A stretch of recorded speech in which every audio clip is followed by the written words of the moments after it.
What is going on, IF Warriors? Now, here we go again. Here we go again. My plight for this channel has always been to help balance the scales when it comes to intermittent fasting information.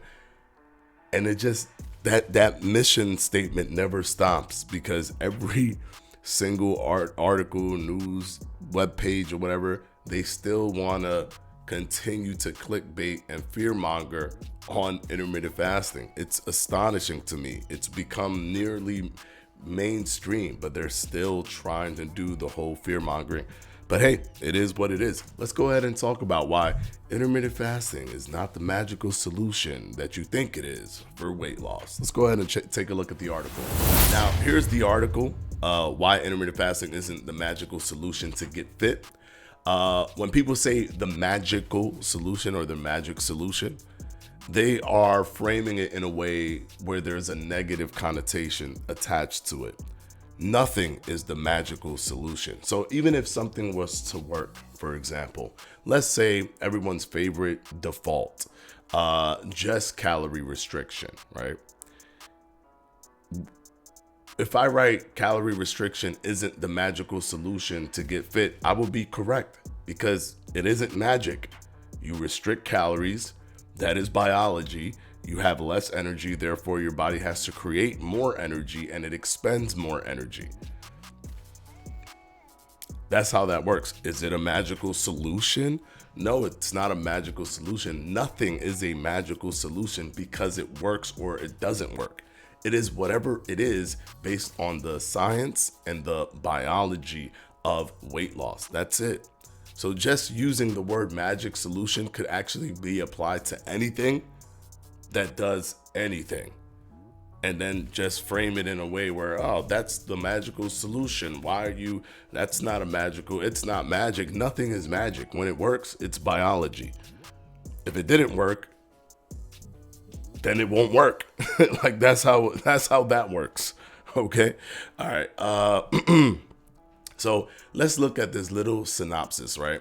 Because these are the things that annoy me. It's all of the fear mongering that just doesn't stop, and the hypocrisy in these synopsis and when they talk about it through the article.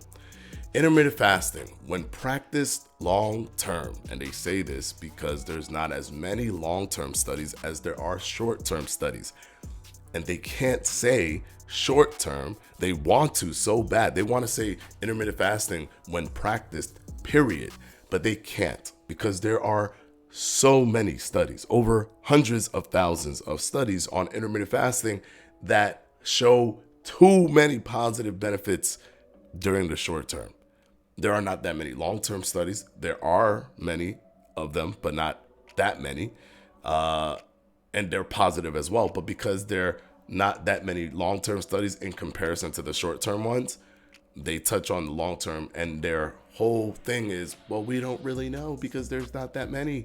So we're kind of on the fence, even though the studies show that they're overwhelmingly positive for intermittent fasting. But anyways, when practiced long-term, holds many risks, including nutrient deficiency, which is an energy restriction thing, changes in hormonal balance.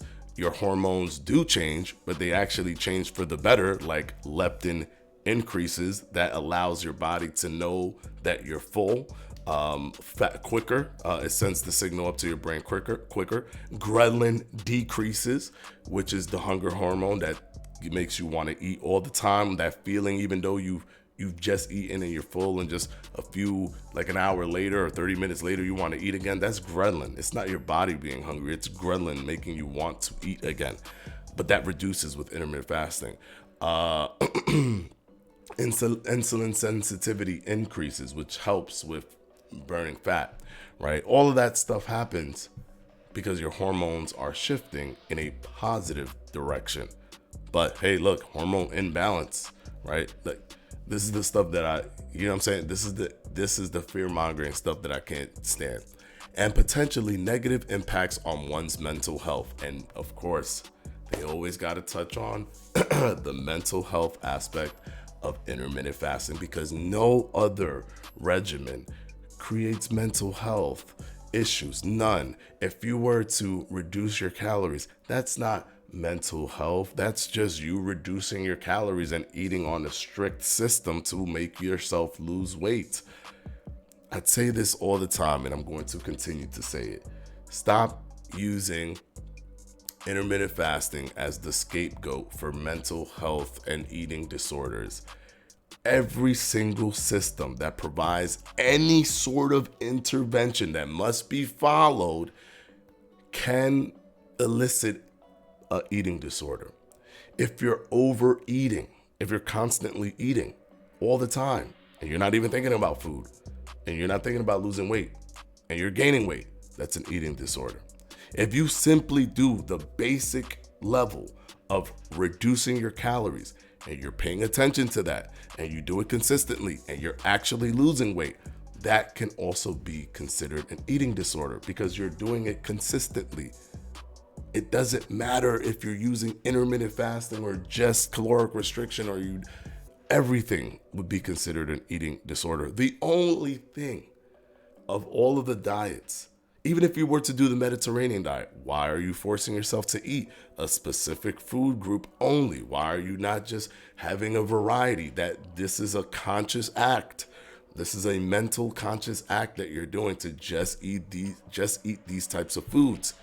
Therefore, that could be put under the umbrella of an eating disorder because you're not fully free with what you're doing.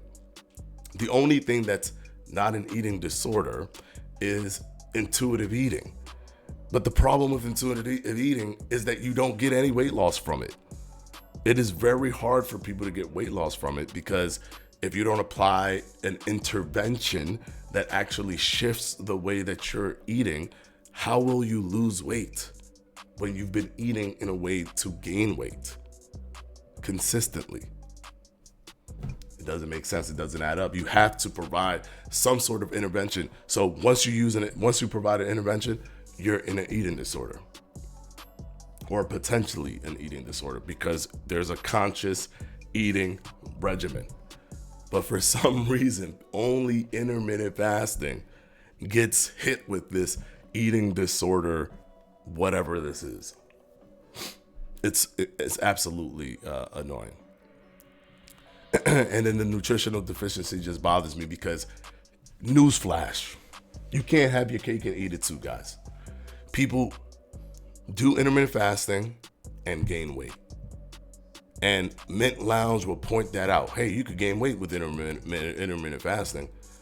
People also do intermittent fasting and lose weight.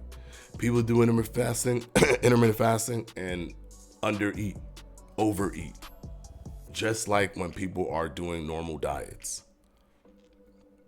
Intermittent fasting isn't the nutritional deficiency thing. The thing that creates nutritional deficiency is how much you're eating. That's the thing that creates nutritional deficiency. All right, so we're not going to read the whole article. I read the article, but it's pretty much just harping on all that stuff. As long as you're focusing on the meals that you're eating and ensuring that you're getting your protein, you're getting your nutrients and everything like that, you can still do intermittent fasting. So stop using intermittent fasting as the scapegoat. If you could still clean all of that stuff up that they're mentioning here, and they even say it, the doctor's saying intermittent fasting is a great way to lose weight. Also, other benefits, unlike several fashionable diets currently, intermittent fasting doesn't focus on specific foods. There was a doctor here, if I could find it, that said, well, if you're going to do intermittent fasting, you got to make sure you do this, this, and that. If not, it's going to be, so then it's not intermittent fasting. If you're saying you could do intermittent fasting, but make sure you do this, this, and this. If you don't, intermittent fasting could be very dangerous for you. Intermittent fasting could really lower your nutrition. What are you talking? Like, do you see the blatant contradiction there? It's not intermittent fasting because intermittent fasting on its own is not creating nutrient deficiency or any of that stuff. It's what a person eats. A person cannot do intermittent fasting. Forget intermittent fasting. Just do caloric restriction and then eat junk food and not get nutrition and lose weight and be unhealthy. I'm positive that nobody's gonna say, well, calorie restriction is a bad idea, man. But you know what? It's not magical. It creates nutrient deficiency. But here's the thing. If you're gonna do calorie restriction, make sure you eat this food, and this food. If not, calorie restriction just won't be good for you. I've never heard that before. But this is basically what they do with intermittent fasting. And unfortunately, as much as they want to attack it even harder, they can't, because the studies have shown how safe it is, how effective it is, how potent it is when it comes to fat loss. It shows it, so they can't do it. They gotta talk.